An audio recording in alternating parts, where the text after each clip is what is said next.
Hey everybody, Ryan here at eTrailer. Today on our 2020 Chevy Traverse, we're going to be showing you how to install the etrailer.com trailer hitch receiver. But before we do that, why don't we take a minute and check this out and see if it's the right hitch for you. Right off the bat, probably one of the best things about this setup is that the hitch is going to hide behind the bumper, because these come with this factory panel here.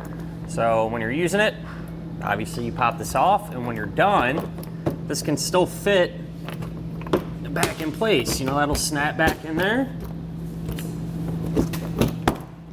and lock it down, and then it looks completely factory. So pretty slick. A word of advice, because I've seen this before, is be sure that there's not already a factory hitch behind there before you make a decision on grabbing a hitch, because you might not know, or might get lucky, even pop this off and already have a factory hitch in place. Whenever you're trying to figure out what hitch is going to be best for you, they're all so similar that it's really just going to depend on your personal taste. Really, the only difference between this one, the CURT one, and the Draw-Tite hitch is really just a finish.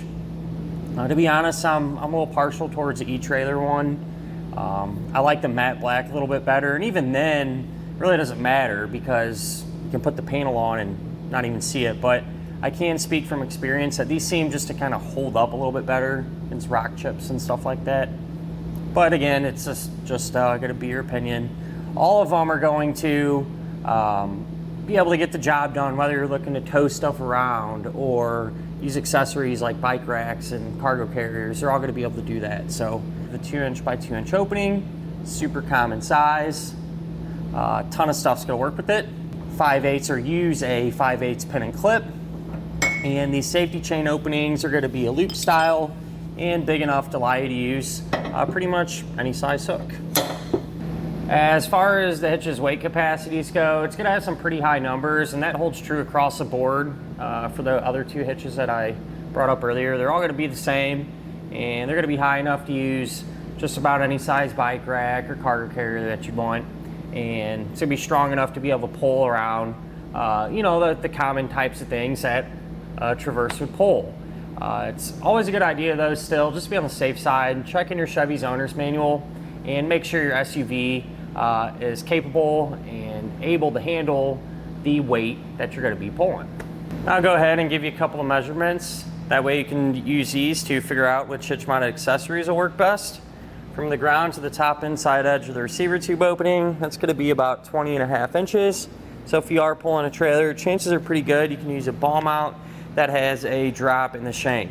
Probably somewhere in that 2 to 4 inch range would work best. From the center of the hitch pin hole to the edge of the rear bumper, that's going to be about 3 inches. And you can use that measurement to figure out exactly if any of those folding type accessories can be stored upright without contacting your back bumper. I do want to address a big question that a lot of people ask, and that is if the hands-free liftgate assist feature is still going to work with the hitch in place. And the answer is yes. Unfortunately, today our model doesn't come equipped with it, so I can't show you.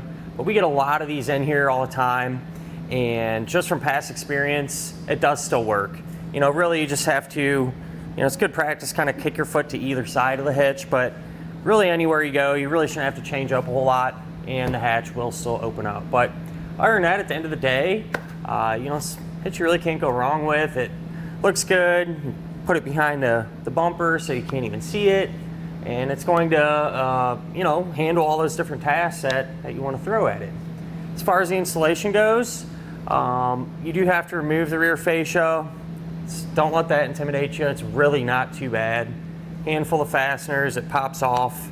And then as far as getting the hitch in, sometimes they go right in. Other times you have to, might have some issues lining them up, things like that, but really not too bad. So as long as you take your time, should be in pretty good shape. But speaking of that, why don't we go ahead and put the hitch on together now. To begin our installation, we're going to be here at the back of our Traverse, and we're going to open up our hatch. And what we need to do is take off the rear fascia. And so if we look along the seams here, we're going to have a few fasteners that we need to pull out. So if you look here, there's 3 fasteners. One will be a T15 Torx bit. And I want to mention from this point on, anything we do to one side of the vehicle, we're also going to do to the other side, because it'll be set up the exact same way. And then you can take a pick or a small screwdriver, whatever you got, pry these caps open, and that will expose a 7mm head screw. We'll go ahead and run both of these out. Now if you move to your wheel well, along the back edge, there's going to be 4 T15 Torx bit screws. We'll go ahead and get all these removed.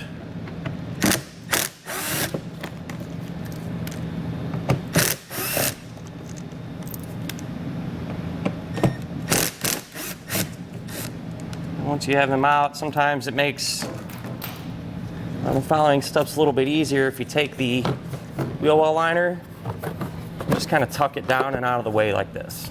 So what I went ahead and done is take some painter's tape and just put it along the seams here. And that's because we're going to have to remove this trim piece. And so just taking a trim tool and kind of prying up on this and out, and that'll release the clips. And right there, we're going to have a 7mm head screw.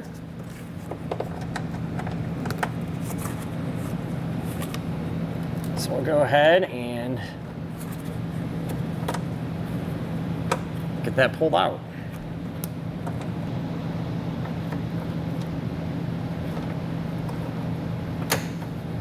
Now underneath the vehicle on each side, we're going to have a T15 Torx bit screw. So we'll go ahead and get it pulled out.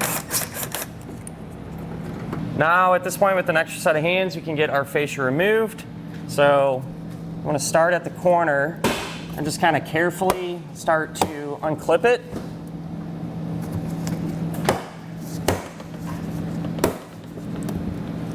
Once we get in this area, sometimes it helps to kind of wiggle the bottom.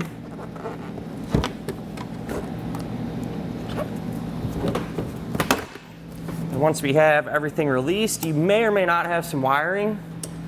So over on the driver's side, you push out, or push that red clip up, push down on the center, and you can disconnect it. And now we can set our fascia off to the side. Now what we need to do underneath the vehicle is support our exhaust. So I'm going to take a strap and just run it from side to side. And I'm doing this because in the following steps, we're going to be undoing some brackets that will cause the exhaust not to be supported. So do this first, and that way it don't come dropping down on you. What we can do now is remove our bumper beam. So there's 2 nuts up top. These are 15mm. And then 2 bolts, again a 15mm. And that's why we supported the exhaust there, because those were holding it up. But we'll get them out of the way. I took off the other side already. We should be able to kind of tap our bumper beam and get this removed. We are going to need to lower our exhaust a little bit more just to give us some more room to work, make it easier to see. So if you follow the tailpipe up towards the front of the car, we're going to have a rubber hanger here. You can spray this down with some penetrating oil or lubricant, soapy water, whatever, and take a pry bar, big screwdriver, whatever you got, and just pry one end of it off. And then we can loosen up our strap some and let the exhaust come down a little ways. Now we can get our hitch ready to put in a position, and I'm gonna try something again. I've done this in the past. So these arms are going to slide into the frame rail, and then there's some holes that are already existing in the frame rail that these are going to line up with. And what you can do is take some of the pull wires and feed it up through there and try to get it out of the hole here in the hitch and connect this and pull them into place. It's kind of a pain.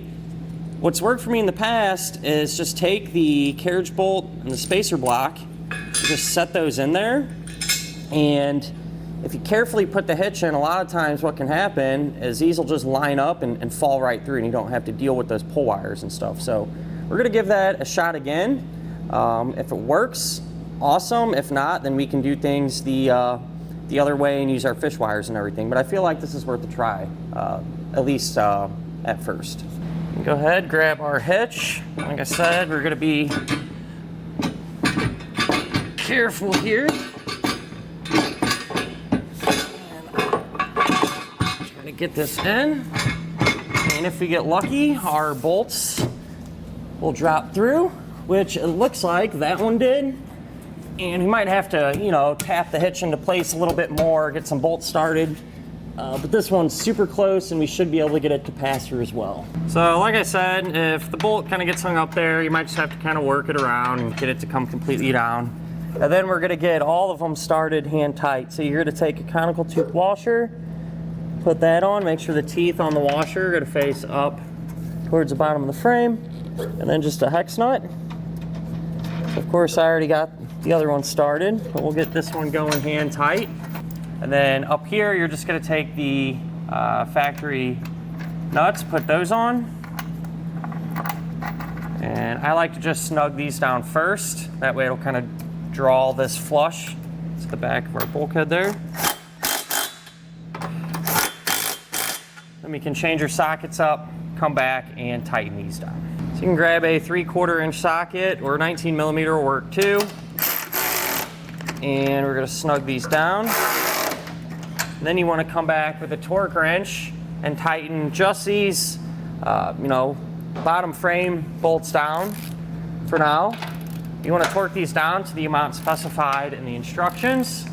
If you don't have a torque wrench, you can always pick one up here at etrailer, or a lot of times you go to your local auto parts store and they'll have one there available to rent. Now we can lift up on our exhaust, and you're going to take the new bolt and a conical tooth washer, again, teeth on the washer facing towards the hitch. You're going to put that up through the exhaust hanger bracket.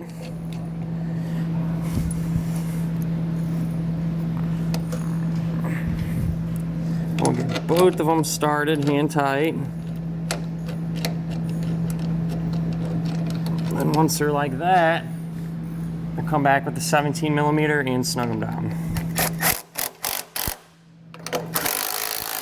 And now we need to make sure to come back and torque down all the remaining hardware. At this point now, since the exhaust is resecured there at the back, we can come to this hanger, re-lubricate it, slide it back in place, and with the exhaust completely supported now, we'll go ahead and remove our strap. At this point, if you're going to be installing trailer wiring, it'd be a great time to do so, because on these vehicles the connector plug is this one here. So while the fascia's off, it makes it super easy. So that's what I did. You know, the hitch doesn't come with trailer wiring, so this isn't going to apply to everyone, but if you need the trailer wiring, you can always grab it separately right here at etrailer. At this point, we'll grab a friend again, and we can take our fascia and simply just put it back in place and re-secure it the opposite way that we removed it.